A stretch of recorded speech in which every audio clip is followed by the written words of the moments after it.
We're back. So we made it to Chicago. We did our thing in Chicago, and we ran our personal best in Chicago.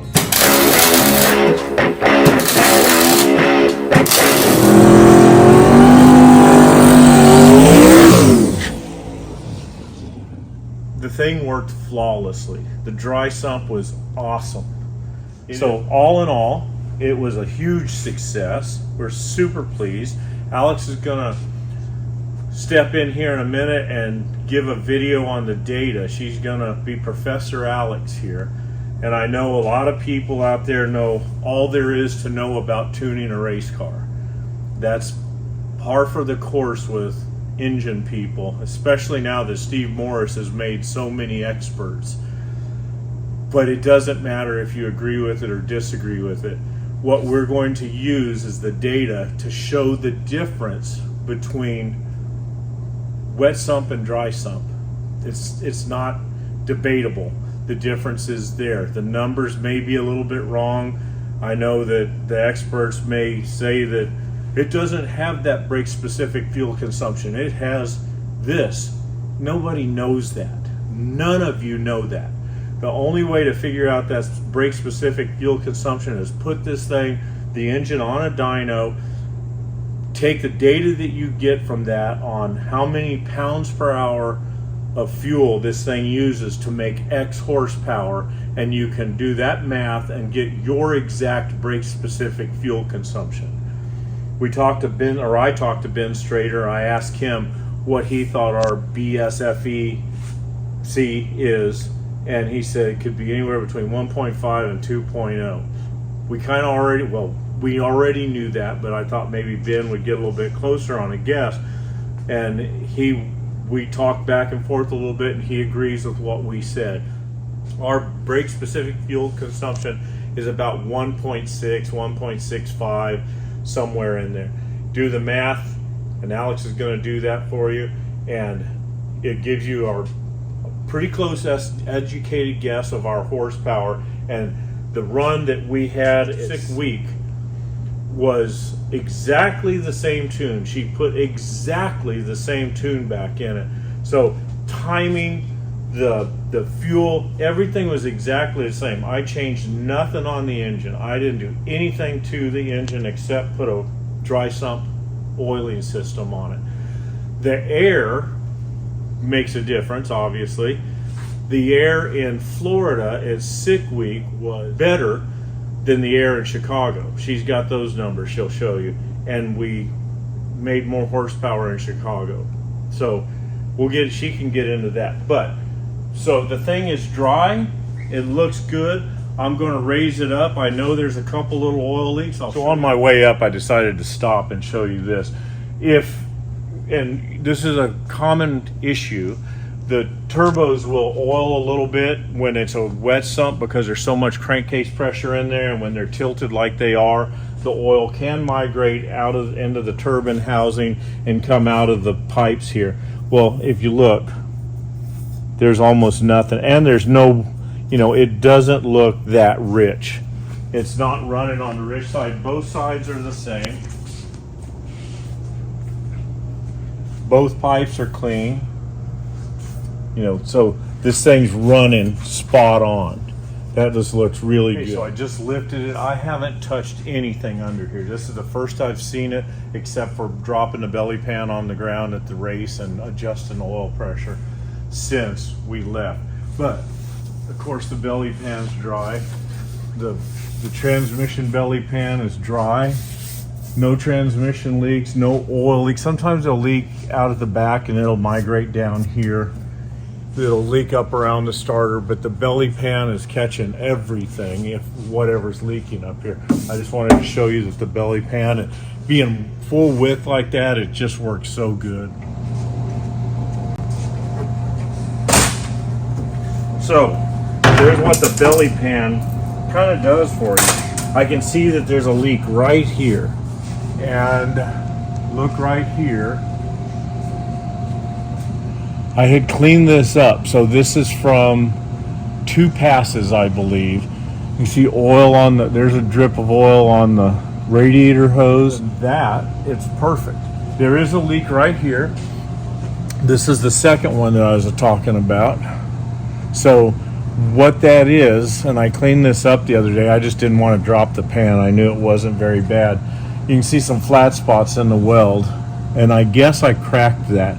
When I was building this pan and I welded it inside, it warped so bad that I put the front flange on my chassis table back there, which is a 1-inch plate that's like 8 inches off the ground. I set that on there, and this was sitting on the concrete, and I put a block of wood on top, and I was using a sledgehammer to straighten this out because I had to bend it in this area, and it came out really good. But that beat that weld down, and I didn't do anything about it. I didn't think it was necessary, but evidently there's some kind of a little leak right there. So I will be taking the pan down just to weld that up. That's the only. So I'm gonna pull the front of this off and replace all the seals in the gasket around that belt drive system, and I think it'll be fine after that. That's the only place it can be coming from. So all in all, the car looks awesome. It stayed clean. Of course, we didn't put 1,000 miles on it, but anyway, it worked great. I'm happy that we have it. We gained 160 to 180 horsepower off of this deal, and Alex will show you how we know that.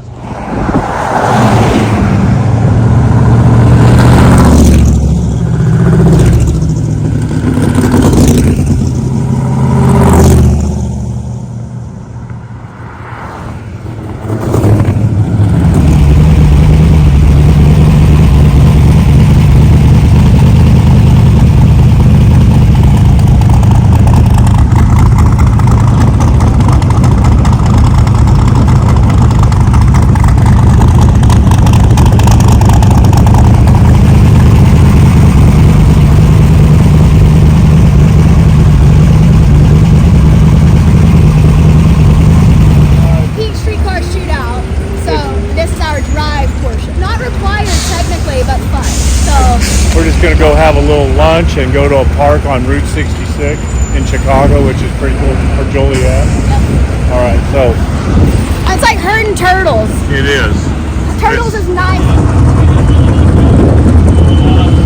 Schroeder's horn got stuck on, and he pulled up beside us, so I thought he was mad at me for taking that bump, so I moved over here. Is that what it was? Yeah, I heard that horn. I asked him. I looked back and he parked at my door. I'm like, sorry, oh my god. That's funny. I heard it blowing and I'm like, what is that? Alex says a horn. If it had been somebody else, we'd have been really upset. Whoa. What? Did you hear Schroeder's horn?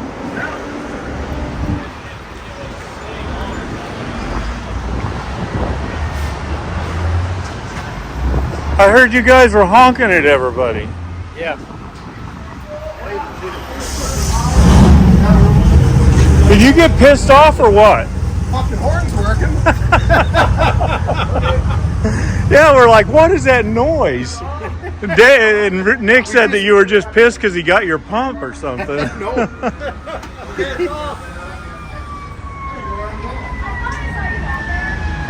I had everyone. I pulled off and I was like, oh, you guys go ahead. So I thought you said here, but I couldn't see anybody. Oh, yeah.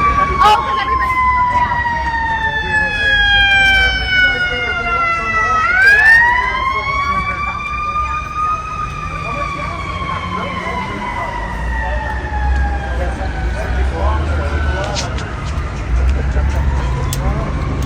What are you working on? We got something shorted in our steering wheel. Yeah, we heard it. Yeah.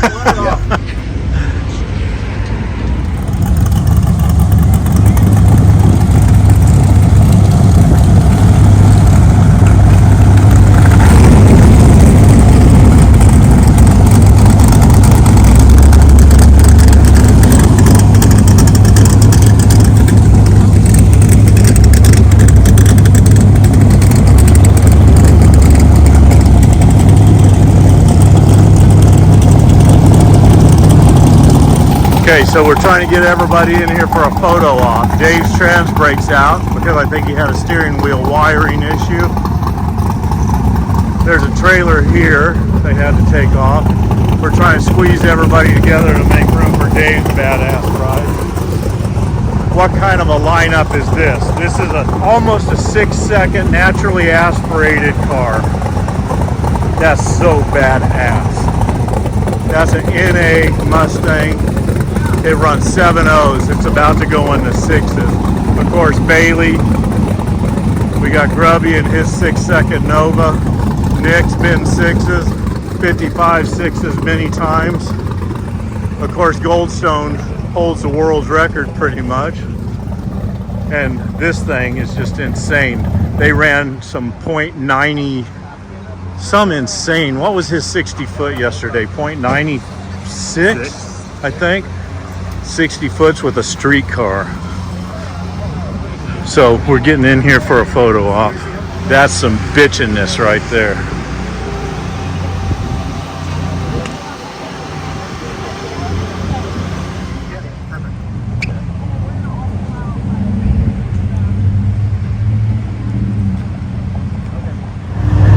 So this is the definition of a look at that freedom right there. Nothing but 6-second race cars. There's 3 6-second race cars. There's 3 6-second race cars and a 5-second race car. I mean, he goes 6s most of the time, but it's been 5s. And then McGilton, he's still almost 7. He's 700. He's been 700. I forget what he said, 20 times or something. And he's about to go 6s. He probably won't do it here, he said, unless the weather just cools way down, because it's NA. That's just a naturally aspirated big block Chevy. It's so nasty. That car is one of my favorites. So just freedom, people. This is what it's all about right here. Gotta love it. So we're at a diner that's been on Route 66 since 1956. Having lunch. This place has been here That rings a bell. for all this coolness for decades. And then we just ruined it. Sorry. I know you're Has talking interrupted this about. conversation completely. No, I'm just saying it was really cool. It's been here with all this coolness for You decades. tell them that really that cool. is Then actually I 66. showed Matt. Hi. Why are you still showing And then me? it got less cool. It did. Bro. That's what I'm saying. This is why we aren't friends. Yeah, Matt might There's a whole bunch of Dave and his bunch is over there. Goldstone's over there. Ed, Matt Reiki, McGilton's right here. My camera boys are here. Don't do that. Are you restarting? Are you restarting your video, or are you gonna include the smudge line? I like a strawberry malt. It was smudged, but I'm going to use that part. I'm just telling them it was smudged. Yeah, it was smudged, but it probably looks better when you're pointing it at Matt with it's smudged than Yeah, Wow. Wow. it's awfully clear now. we're letting the oval wearer in. The what? The oval what? The ogre. So. Move your hands so you can see the oval. Okay, I think it's okay. So this $3,000 for this. Debbie's enjoying a burger and fries. What's he doing? I don't know. Some cool pictures on the wall down there. So this is like Happy Days in real life. Who's in your bathroom? It's what? What girl is decorating your bathroom? Marilyn. We have Elvis. Marilyn was all over my bathroom. Yeah. Elvis is all over your Oh, get your foot off. Uh-oh, I wasn't expecting it to be pink. Oh. Welcome back to Tech Corner or Data Corner. So we came back from the first race out with the dry sump. You haven't put a video out since then, correct? Okay. So we had good luck, don't you think? I think so. Personal So- best. Personal best for multiple reasons, but the car was happy, oil pressure was good, everything was really good. So let's talk about what we saw in the data from our Peterson dry sump system. So first of last time we talked in your last video, I showed how from a couple like last year to late last year to early this year, how our oil pressure just perpetually got worse. It got worse until we put the Titan oil pump on, but by perpetually worse I mean like you leave the line and then it just falls off. And the Titan oil pump helped us a lot, and we don't actually think that oil pressure was necessarily a reason to change, but it did have side benefits as far as other turbo drain back and other stuff. Windage. And Windage. Just a storm in oil pan. Yeah. And I'm sure Dad's already told you guys, but the less oil that you can put in there too, less resistance, less windage. Also, an interesting side effect that we heard about, but I think we actually can show with the data, is a gain in horsepower. So I was kind of playing around with the data logs while we sat and waited. And a couple things I want to start by showing you. We'll start with oil pressure because that's one that it's very apparent, very clear, very easy to see. So I have the last pass from our shootout. Actually, I'm going to open up the first pass where we had a 660 because that was nice. So let me open that data log. We can see, yeah, we ran a 660 at 219. So I'd say that's pretty darn good. But as far as oil pressure goes here, hang on, I gotta get to my data. Oil pressure, where you at? Okay, oil pressure. So oil pressure is this light blue line here. We can see this is the run. This 0 is where the run started. So this light blue line right here is going to be our oil pressure. So it's all through here. So starting the pass when I'm spooling the car, we see the lowest point we see is 94 pounds of oil pressure. Nice. We like that. And then all throughout the pass, so you can see right here is where we leave the line, where I let go of the trans brake, and then right here is where I stop the pass. So this is where I let off the throttle, that line that goes down right here. So that whole time, our oil pressure was 98 pounds. Makes sense. Yep. So we're happy with that. That's all really good. As far as horsepower goes, this is where we can do a little bit of math. It gets a little bit fun. So brake-specific fuel consumption, BSFC. You may have heard of it, you may have not, don't know. Brake-specific fuel consumption is basically, as Ben puts it from EFI University, it's how much fuel you use versus how much horsepower you made. So it's kind of like an efficiency measure for your engine. You see with your gasoline, I can pull it up on Summit, but gasoline engines that are carbureted, let's pull this up really quick so that way I have a comparison. Summit Racing has really good tech resources, but I'll show you how they break it down. So basically the measure of brake specific fuel consumption is your pounds of fuel per hour divided by your horsepower, or another formula for it. Well, I guess that's the same one that Ben uses. But so if you had a naturally aspirated engine on gasoline, you're looking at a 0.45 to 0.5 brake specific. But then on the other extreme of that, if you're looking at forced induction methanol engine, you're looking at 1.2 to 1.5. Now, that also varies. That's kind of like an educated guess, basically. Where we're estimating ours is between, I'm saying it's between 1.65 and 1.75. Dad asked Ben, just out of reference. Ben says it could be 1.5 to 2. There is a way to figure that out. There is a formula for finding your brake-specific fuel consumption, but you would have to know your true horsepower. We don't know our true horsepower because we haven't put the car on the dyno in a considerable amount of time. No time that's reasonable, but we're going to do some more math. Now, the point of this is not to say we have X amount of horsepower. This is basically to show a comparison that with a reasonably educated guess of what our horsepower is now versus what it was, so we can show a comparison and a gain. So there's a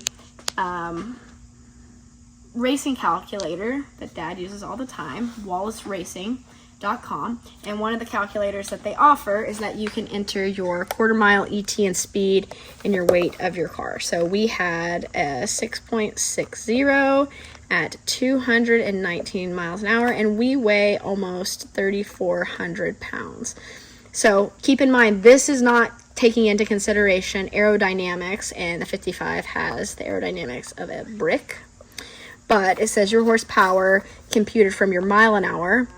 Flywheel horsepower is, let's round up to 2,800. So Wallace is saying that in order to go 219 mile an hour, and the reason we're going off of that is because we're pulling on the top side, that's your horsepower. We have lower 60-foot numbers. We're not going off of our ET, or we don't have as good of 60-foot 330 numbers. So say 2,800. It takes a minimum of 2,800 to run 219 miles an hour. That could be in a aerodynamics of a Pro Mod or a third-gen Camaro, something similar to that. Could be. Based on math, I'm just saying. So we know that we have to have at least 2,800 horsepower.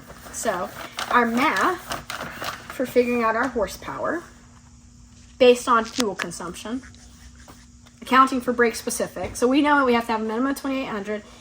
Our fuel flow here at the end of this pass, 5320. So 5,320 pounds per hour. Now, if you run it richer or leaner, obviously that's going to change by some percentage, you know. So there's a lot of variables throughout this. So again, we're not debating horsepower. We're just showing, we're going to get to the comparison that I'm trying to say. So we know on that 660 pass, we were consuming 5,320 pounds per hour of fuel. That's a lot of fuel. So if we were going to try to figure out our horsepower using this formula, which is horsepower equals your pounds per hour of fuel divided by your brake specific fuel consumption. If you're wondering where I get that, that is, if you look at this book that Ben has here that we got from EFI University, horsepower equals IFR times number of injectors times 0.85 divided by brake specific. Now, that's your injector flow rate. Put simply, we actually know our fuel flow, so we can substitute fuel flow right there because it's already taking into account the duty cycle, it's taking into account the number of injectors, it's taking all that in. So we already have that number. That's a given. So we know that on that pass, we were horsepower equals 5,300 pounds per hour divided by, let's assume, 1.5 brake specific. So that gives us a horsepower of, divided by 1.5, 3,500 horsepower. Now, I think we know that we're not making that much horsepower. Pretty sure. Pretty sure. So that would be, like, if you saw the Summit, remember the Summit thing, it said 1.2 to 1.5. There's no way we have a 1.2 brake specific. That would be over 4,000 horsepower. So the lower the number, the more efficient, because remember, brake specific is how much fuel you used versus your horsepower. So now, if we assumed that it has a 1.75, which I feel like is a safe guess, it's kind of where I was calculating, and then Ben said, you know, between 1.5 and 2. Let's do 5,300 divided by 1.75. That's 3,000. I think that that's probably on the conservative side. I think we're probably somewhere between a 1.65 to 1.75. So that's 3,200 horsepower to 3,000. Do it at 1.65 because I really feel that's where it is. 5,300 divided by 1.65. So that gives us 3,200. So assume that we have a 1.65, and this is the number we're probably going to work off of. That's 3,200 horsepower. This is 3,000 horsepower. That's 3,200 horsepower. This is 3,000 horsepower. And now my only reason for showing you the 2.0 is because I want you to see how this number changes. So 5,300 divided by a 2, which would be very inefficient, is 2,650 horsepower. We're more efficient than that because 2,600, if you remember from the Wallace, we have to have at least 2,800 to run that kind of mile an hour. So this is out. So my point is we're going this direction. So 1.8 brake specific would give us close to, or 1.9, let's see, I'm almost ready to get to the point here. 1.9, no, 5,300 divided by 1.85. So that would be 2,864. So, you know, like a 1.8 to 1.85 would be the worst. Bare minimum, Bare yeah. minimum. So this is out. We're not even doing that. I think this is too safe. I believe we're close to this. Now, the point of all of this is all basically an educated guess, but we're doing a mathematically almost accurate educated guess. So let's just run with the assumption that we have a 1.65 brake-specific fuel consumption, which on this pass, we had 5,300 pounds per hour divided by 1.65, which, to remind you, 5,300 divided by 1.65 is 3212 horsepower. Now, here's where it gets fun, because we believe our Peterson dry sump actually picked up horsepower, which is supposed to, right? A little bit fun. We're going to pull up a comparison data log if I could find it. So sick week 2025, day 1. Now, the reason I'm using this data log is because this pass from sick week and the pass that we ran a 660 is identical. It's identical boost. It's the exact same ramp. Everything about the tune is exactly the same. The fuel is the same. There's no variables with that. The air was actually worse at Chicago than it was at sick week. At Chicago, we were, I have it right here. We were properties. We were, DA was 1900 DA, and we had 48.9 grains of water in the air. And at sick week, we were 450 DA with 35 grains of water in the over. So the reason that I'm using this data log for comparison is because I pulled the data log from our 670 pass on day 1 of sick week, which was very close to our personal best, but it was a full throttle the whole pass. It was identical boost amount, identical boost curve, identical fuel, identical target air fuel ratio, identical spark. Everything was exactly the same. I just copied it, pasted it, renamed it. So nothing changed. So it's a really good comparison.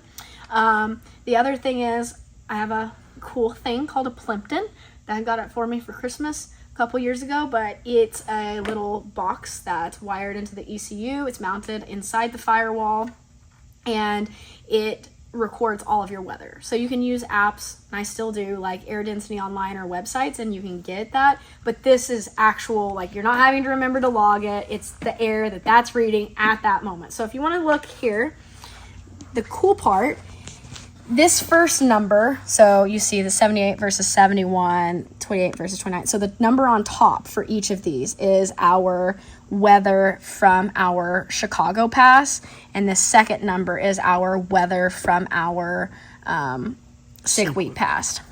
So you can see Chicago was hotter. Chicago, I'm not looking at Barrow because I don't really pay attention to that.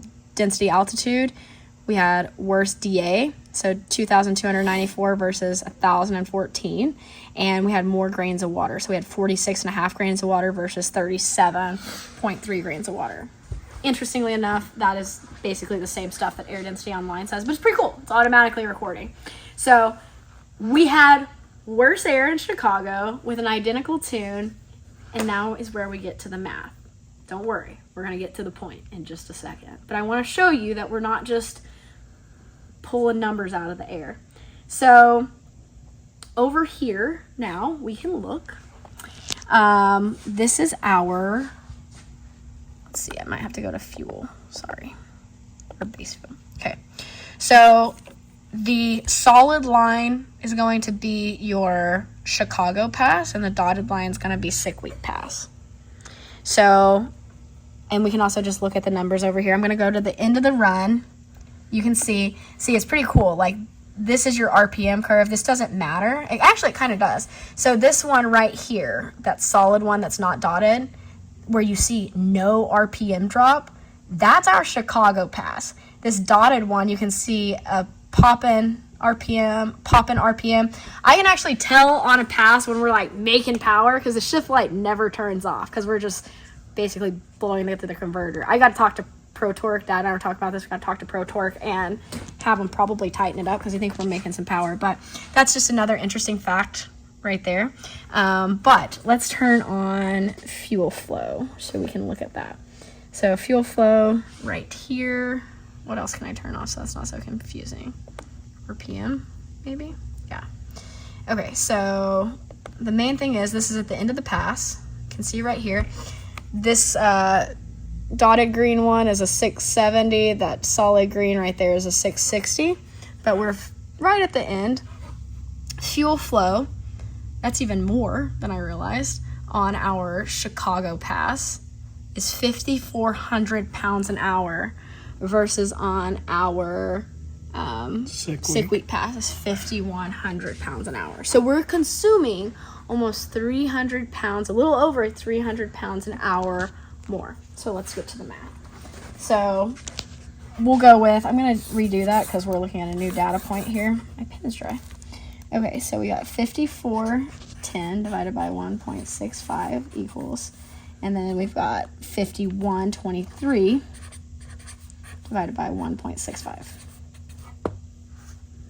So 5410 divided by 1.65, 3278, and then we've got 5123 divided by 1.65, because your brake specific fuel consumption isn't changing. Our engine didn't change.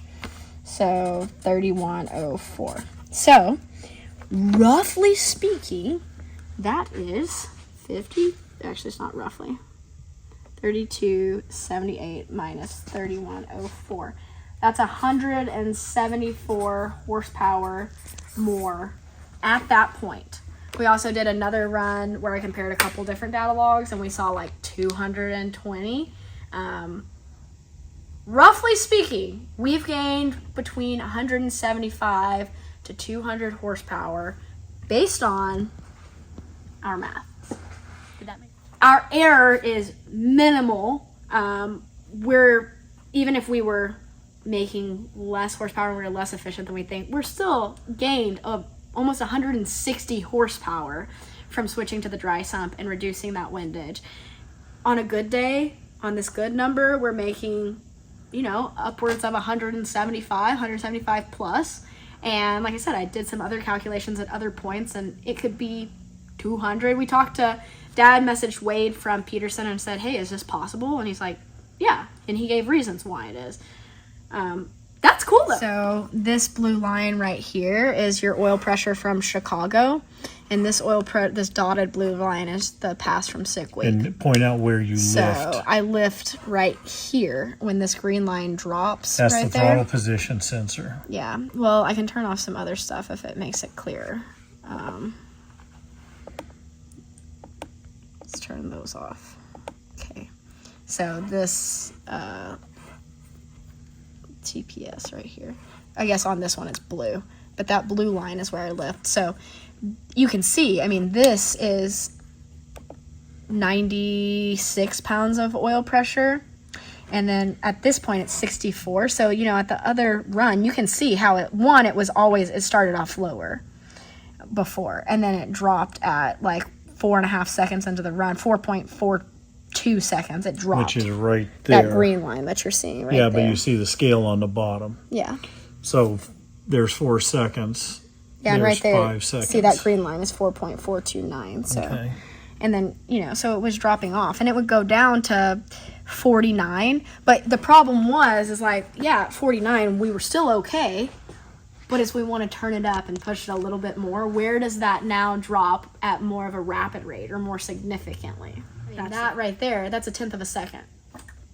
I'd love to gain tenths all day. Tenths are cool. Tenths are real cool.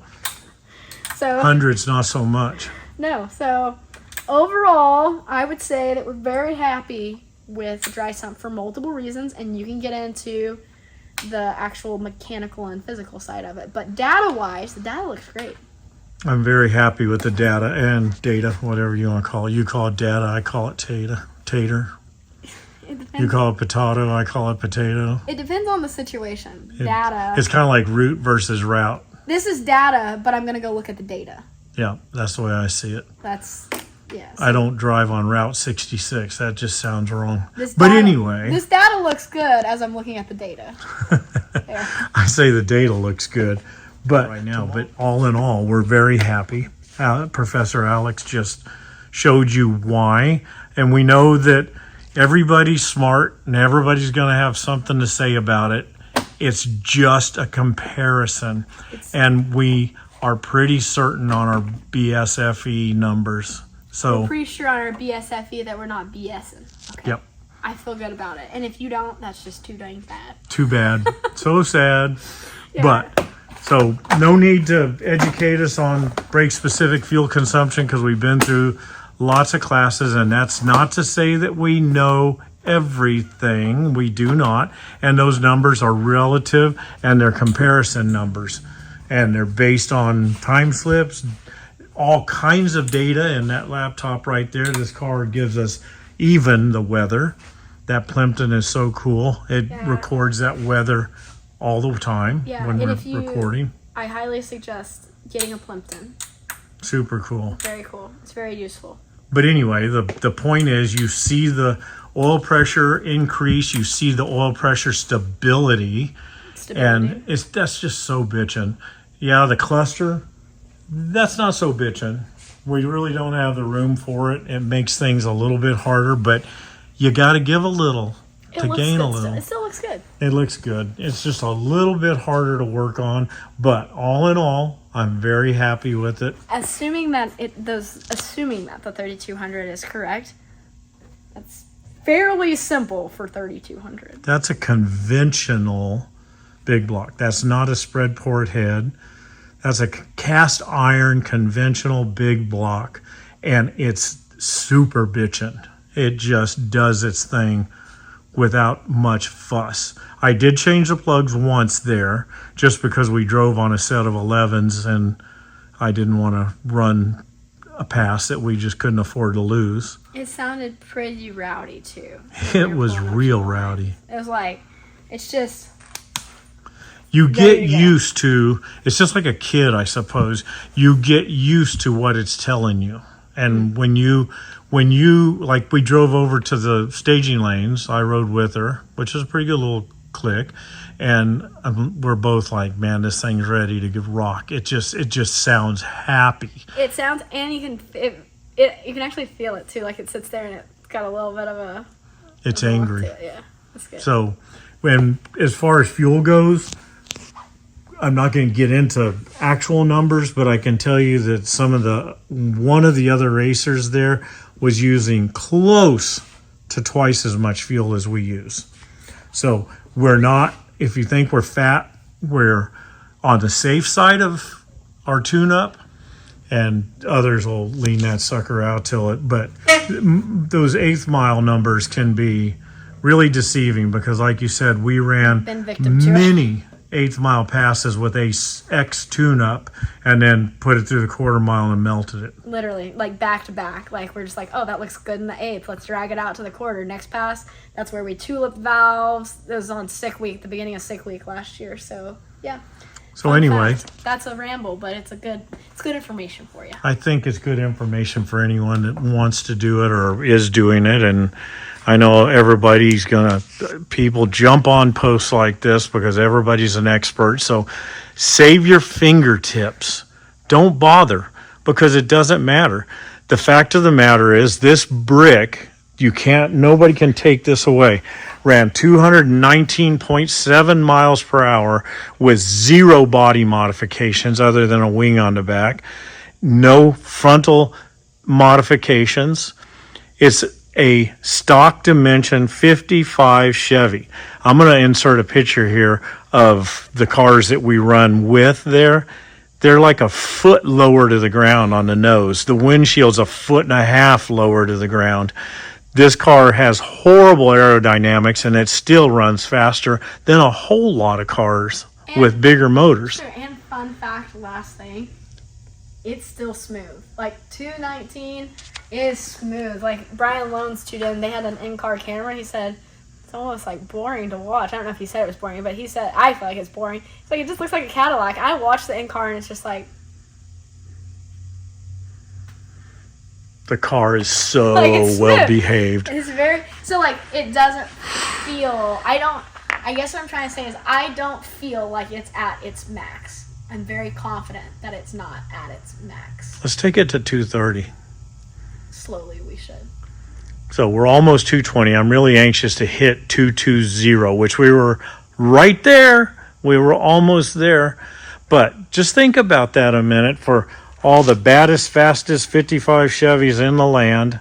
This thing went 219 multiple times. It's been that multiple times, and 6.60, and we can drive it with a cast iron, conventional, big block Chevy. Just a simple motor. It's very basic. Very basic. So the tune-up is really spot on with us because Alex is heading out to, of all things, a NASCAR race. You're going to watch him drive around looking for the finish line. Actually, I'm only going for a couple hours. I am going, funny enough, Nick and I realized that we were going to the same location within an hour apart. I didn't know this until last week. He's racing Shadyside, the $75,000 race. And I'm going to NASCAR to host 2 interviews. It's like a half day of work, so. For Motor Trend. Motor Trend still exists. So the print side of Motor Trend, they have a deal with NASCAR, which now has a video side of the print side. And I'm going to go host 2 interviews with 2 NASCAR drivers that you'll see somewhere on the Motor Trend social channels at one point or another. So while she's gone, or she's in the air tomorrow, I'm going to be putting together this mess of videos from the race and from this data here, and I think it'll be interesting. I think it's cool. At first I was like, nobody wants to see these passes, but I think a lot of you do because we get a lot of input when we're at the track. So we're going to do that tomorrow, put this video together, hopefully have it out tomorrow. And if you want to see a behind the scenes of the race, go to Riding with Alex Taylor. You can watch that video. So there's something else I wanted to touch on, and I can't remember what it is now. Oh, the Savoy in Sweden? Oh, that was it. So I wasn't going to actually say it, but since you did, I'm okay with it. Tell about it. So we got back from the race at 12:30 or 11:30, I guess, a.m. And on Monday night. Oh, p.m. a.m. 11:30 at night. p.m. It's 11:30 p.m. And it's a whole story. But basically, the driver, Jay Thompson, who was picking up the Savoy, because, here's the thing. I still don't have everything sorted. There's 50% of this figured out going to Sweden, maybe 60. But the big parts are not totally figured out. But the fact of the matter is the Savoy had to ship Monday to be there in time to land at the port, to go to Sweden, to land at that port, to be there for the race. We had to just bite the bullet and ship it. And so Jay picked it up at 11:30. We didn't finish loading until 12:30. In the middle of a storm. We avoided tornadoes all day and kept pulling over because there was hail. He ended up having to pull over. Tom Tashner had to go get him. They just had to switch around. He actually was on the road. The Savoy delivered at 3 o'clock today, but 3 hours before, it's Wednesday, 3 hours before that, he got a flat, or 100 miles from his destination, got a flat on his dually. So, long story short, it's been chaotic, but the Savoy is now in... I thought it was Miami, but it's actually Jacksonville. Oh, okay. I thought it was Miami. I did too. But it's in Jacksonville. It's going to a warehouse. It's going to be shipped and packed in a container, which I found out. One thing I can say is thanks to our Swedish friends now, they have put us in contact with probably the best group of people that we could be doing this, because I don't know anything about this. They put us in contact with a lady who ships Bugattis and stuff, Suzanne. So she has very qualified to, it's not like a dock worker is going to be loading the Savoy. And then she put us in contact with Jay to pick up the car, and Dad and I were worried about who's going to be driving it. And so I was asking him questions of, are you basically trying to figure out if he's qualified to haul the Savoy or not? I was like, it has no ground clearance. And he sent me pictures of Ferraris and Bugattis and Lamborghinis and all this. And he's like, these have 1 inch of ground clearance. I'm like, you got the job, bud. So we're going to Sweden. The Savoy is waiting to board a ship as we speak. The car is going to Sweden. Alex and I are going. She's going to drive. I'm going to co-pilot like always. And we're going to do Street Week Sweden. And we're super excited about it. The Savoy is basically bare metal. All of the floorboards, all of the chassis, the rear end, the control arms, everything. The firewall floorboards is bare metal. We keep it wet down with WD-40 or T19, and it's not sitting there. But, you know, it's going across a salty ocean. So It is going to be rusty. we hope it's not. I hope it's not rusty because it's inside a sealed container. But Jay warned us that stuff gets very rusty. Yeah. I'm a little nervous. But We get to Sweden, we may be scrubbing. when it lands in Sweden, Sammy, I call him Sammy, but Sammy is going to pick it up for us, and Matt's, and it's already got a location to go in its garage. So basically, if you're trying to do this and you don't know anybody, it would be a very, very terrifying experience because it's just too much to figure out. It is very complicated, but we have met enough good people that have put us in contact with people, and I don't know how to do it otherwise. I'm not, at this point, I'm not even nervous about it. Okay, so we're here for the first day of racing. Jimmy! We're about to pull up and line up. What time is it? 11:20. So we're going to pull up there. He said about 5 more minutes, and we're going to hope that dry sump is well behaved. My only concern with it is, and it's not oil pressure, I don't think that'll be a problem, is just the level. Hopefully it doesn't find its way out of the puke tank, but I don't expect it. So she's going to go ahead and make a full quarter-mile pass. If it feels good, she's going to stay in it, and which that's what we're here for. We're not here for half-track racing or 1,000-foot racing. So she's changing. We're getting ready to pull up. I think Nick's ready. So looking forward to it. 500-pound plus factory cars. They run on a 9-inch wide tire, maximum 5 years. They have interiors, dashboards, power windows made of glass. They are nearly identical if you drove in a Mustang or Camaro, the car that you drove in on, except for all the associated safety equipment and a very powerful factory engine. Tires. I was wondering if he was going to stop on the track because of maybe something broken in the driveway, but he was able to guide it down, has not yet turned. As Mike Lloyd from Edwardsville, Illinois. 2020 Maricopa. Central Office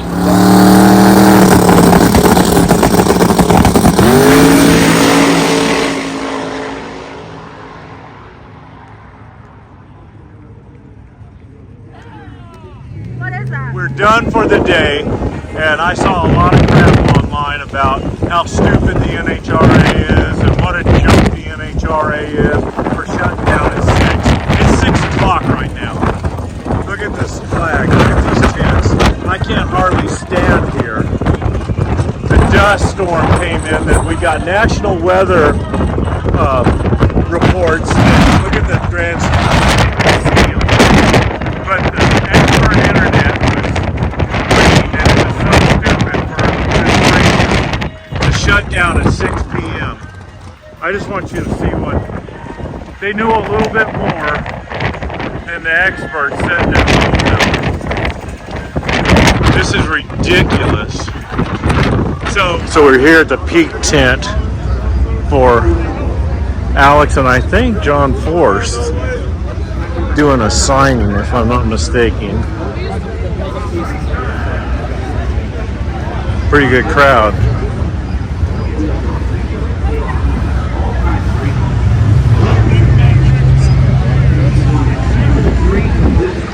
I don't see John. It looks like this is all Alex right now, which is really cool. Do you want to call Taylor to throw for him? Alright, here we go. Okay, Alright, who's up first? Nick's got it. Bobby. Well, it's a... They can all do it. They're all drawn. Everybody can grab it. Go ahead. There you go. Oh, everybody. There's no order. There you go. Yeah. You gotta lower it. They're short. Don't finger all the chips in there, though. Chips, I was feeling for a chip. I'm like, Pick those chips. Okay. Here's arts and crafts. Okay. One. Okay. number 1, left. Ah, There you go. awesome. You can throw it back in the front. I don't want one. And twos. Right. You're fucked.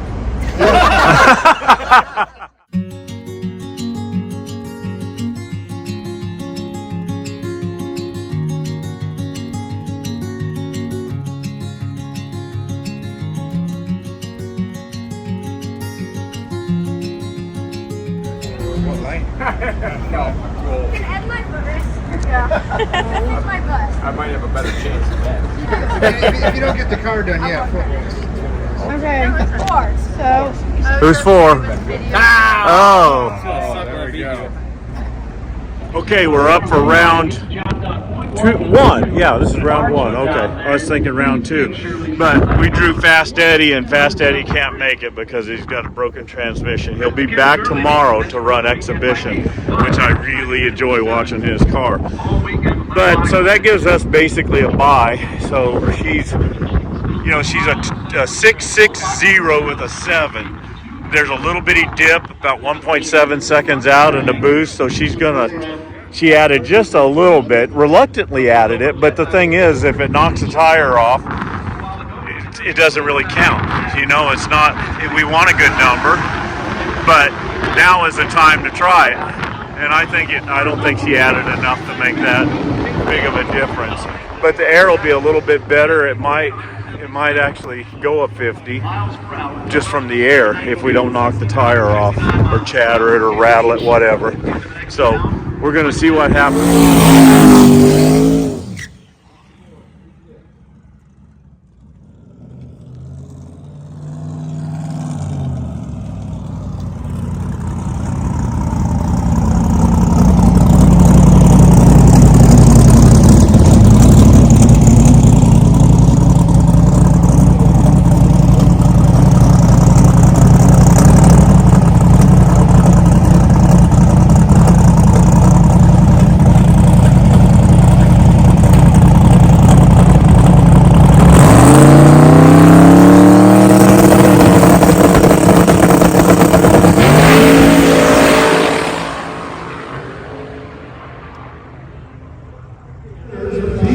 Street car shootout just down to 4 here on this Sunday. We had round 1 last night. And leading the way with the Godfathers, the red thread with him, here comes Tom Bailey.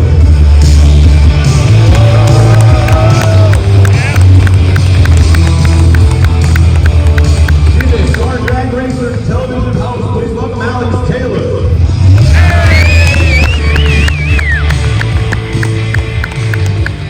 And next up, please welcome Nick Taylor.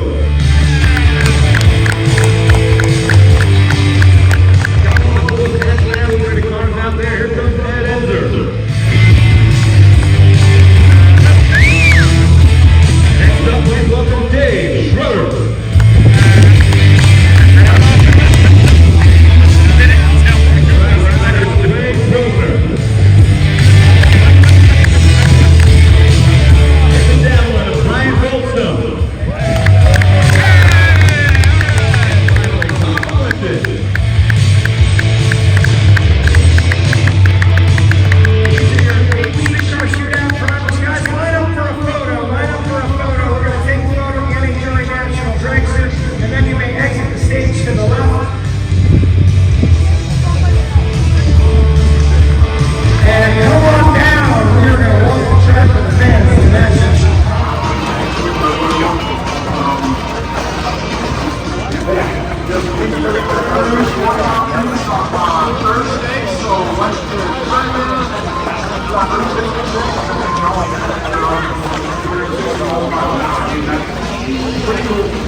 No, thankfully. Got the same last name, right? Yeah. Fiance, awesome. Are you driving that red white black Camaro? Yep. Yep. Yeah, had a rough weekend, but. Right, I got her up there yesterday with $250 grand on the zip tie.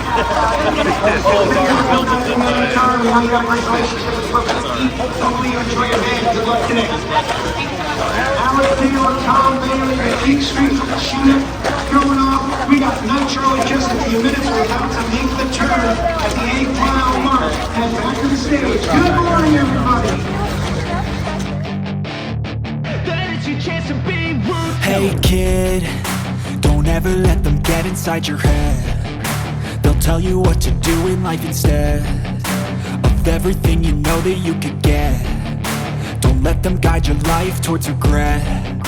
I'll fight for what I love with every breath. My past is filled with things I won't forget. I use them all to push me to my best. So treat the worst of times just like a test.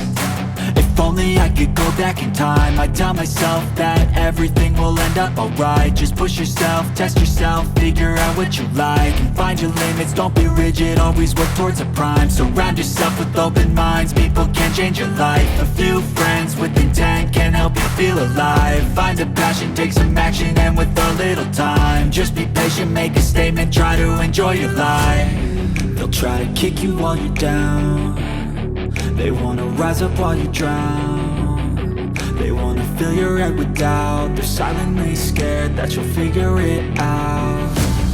I'll make it look like I'm losing, won't bother hiding my bruises. And when they finally think you're wounded. Okay, so this is round 2. We drew Tom. Of course, that's a tough one, but it's going to be a good race. It's fun. That's 2 badass fast street cars right there. So keep your fingers crossed for us. I got left lane. Oh, you. That's a good one.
Okay, so we lost our last round, and now it's down to Goldstone and Tom. Tom drew the left lane on a coin flip, and that's the lane to have. The right lane sucked for us. We spun the tires hard, she pedaled it twice, ripped the rubber off the track, so that's the lane that Goldstone has. See what happens. But they both got their cars working. Tom's done the best that he's done ever, I think. Goldstone, they've really got his on kill too. He put that personal best down by 6:37. So it'll be a good final.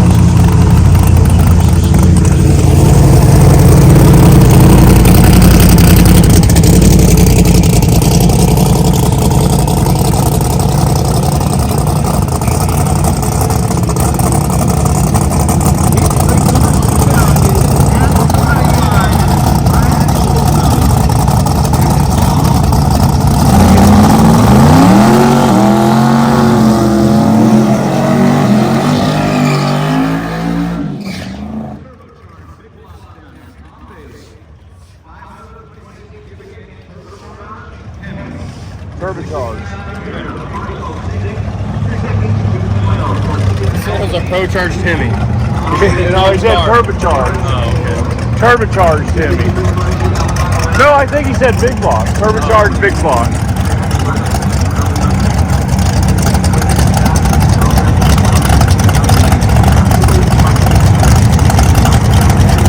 They patched the bald spot. Oh yeah, it's a lot better up here now. They must have trouble.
581 at 253, 695 at 181. So Goldstone was having trouble getting down through there. Tom walked that one. He had that one in the bag. Okay, so we're getting ready for an interview with Fox. Look at that. We're going to be over there. How cool is that? We're watching Jack's car ready. Jack Beckman. There's Strug there. John over there. Huh? John's heading over there. Oh yeah, there's John. Let's zoom in on John. He's taking it easy right there. They're ripping tires on. This guy just come running by with a tire. They're stressed right now. Getting ready for the finals. So it's pretty cool to hang out in here with these people. 2 years in a row we've got to be with these guys. It's awesome. Some pretty nice setups. It's amazing what you can be if you got talent and money and drive. Look at the people watching. What's up?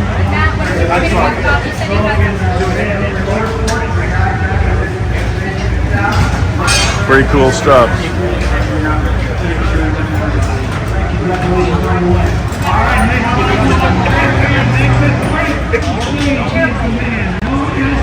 Okay, so we're about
these nitro junkies are sniffing that up.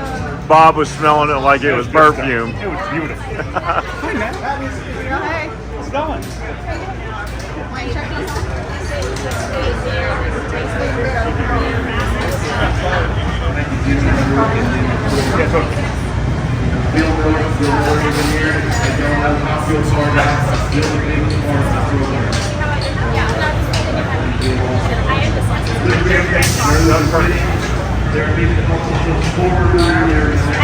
Alex is kind of crying from the nitro.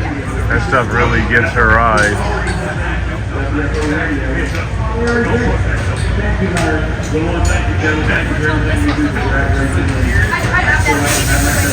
When she's warming the car up at the shop, she just goes into tears. She's got super sensitive eyes.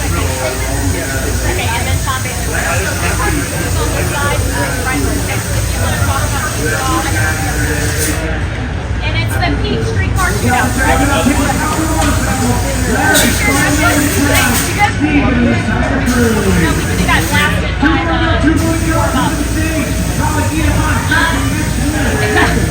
Me too, but I just went over there.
Shootout winner, the fastest short timer in NHRA drag racing history tonight, Mr. Sump Bailey.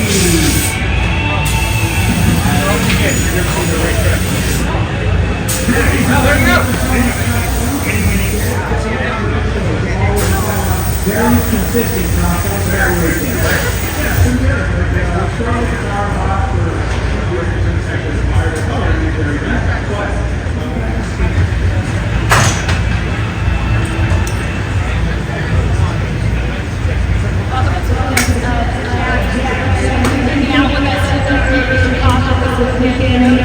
Shootout has been going on all weekend. I'm happy to welcome one of the investors, drag racing guru, Alex, aka Alex, you've been drag racing since you were 16 years old. What is it like competing at a national level?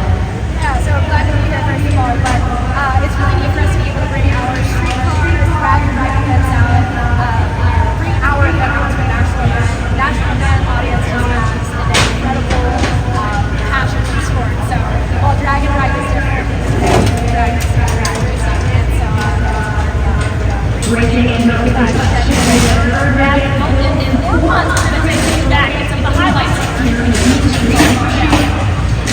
first week on property this weekend, and you get the fastest door car run in NHRA history. I can say watching him, I was a couple cars behind him, and watching Bob laid out that number was absolutely insane. I was cheering in the car because it's cool to see one of our cars come to a national event and set records like that.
Thank you. Great job. So, luckily you didn't have to lift and pedal in the middle of the track. Look, it's got lips. Where did this bolt go? We don't know. But we think that's when the oil came out, was when that bolt came out.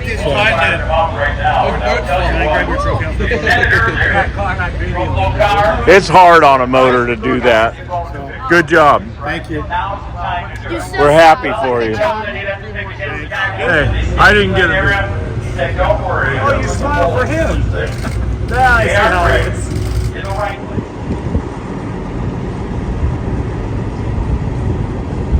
Pretty cool cookies Alex had made for the contestants here, competitors at the Peak Streetcar Shootout, and she had some left over.